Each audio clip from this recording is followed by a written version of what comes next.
Class 5th student आगे पढ़िए अब पाठ को गधे से फिर गधे से गधा।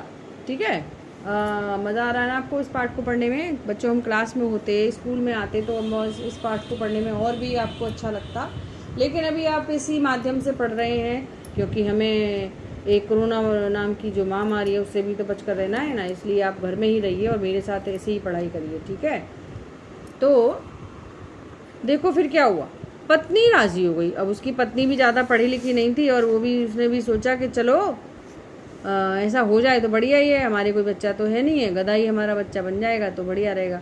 अगले दिन सवेरे माधव होशियारी लाल के घर पहुंचा और सलाम करके बोला, सलाम मीन्स नमस्ते करके बोला, साहब एक विनती है, एक प्रार्थना है, मेरे कोई बाल बच्चा नहीं है पर कई गधे कई हैं, मेरे एक गधे को आप लड़का बना दें तो हमारे बुढ़ापे के लिए सहारा हो जाए।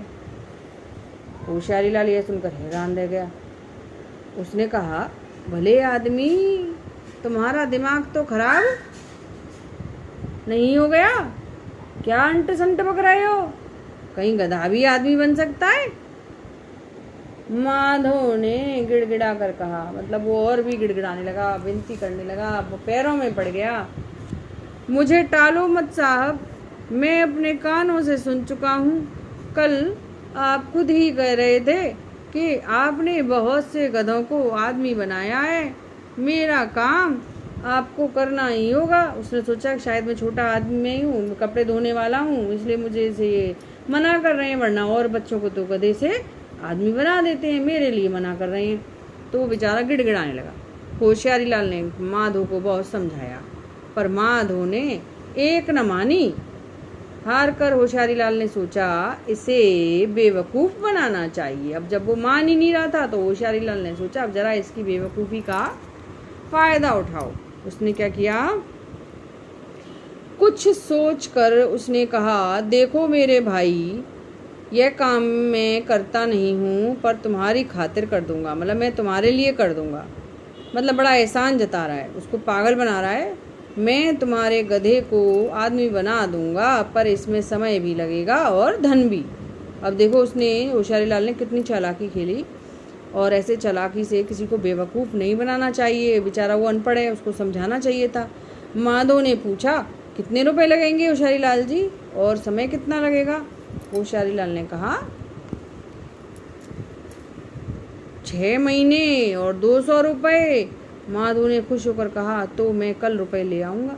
माधव ने घर जाकर अपनी पत्नी को सारा हाल सुनाया। ये देखो पैसे लेकर आया है और वो दोनों कितने खुश हो रहे हैं। बेचारे अनपढ़ हैं, वो जानते नहीं है कि वो क्या हो रहा है उनके साथ में। अब क्या हुआ, उसके बाद पेज टर्न कर लिया है हमने, पेज नंबर 66 पर आ गए। अब हम, वह ये सोचकर बहुत खुश हुई कि उसके घर में भी कोई लड़का होगा। उसने जो रुपए बचा कर रखे थे उसमें से 200 रुपये गिनकर माधव को दे दिए। माधव अपने गधे को लेकर होशियारी लाल के घर पहुंचा। उसको रुपए देकर बोला, होशियारी लाल जी, ये रहे आपके रुपए और ये रहा मोती। होशियारी लाल ने रुपए लेकर गिने और माधव से कहा, गधे को आंगन में पेड़ से बांध दो। यह तो बड़ा खूबसूरत गधा है, यह बहुत बड़ा आदमी बनेगा, देख लेना। अब तुम जाओ और 6 महीने बाद आना।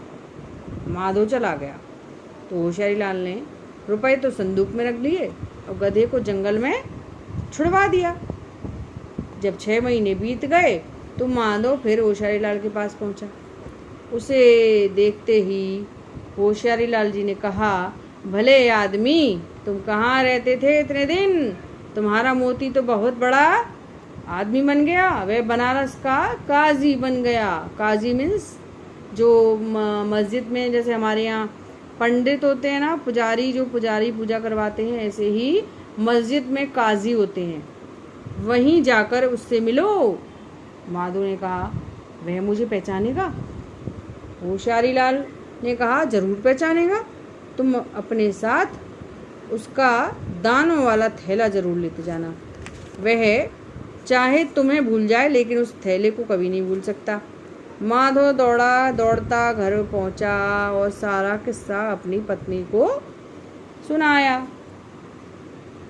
दोनों बहुत खुश थे कि मोती इतना बड़ा अफसर बन गया है।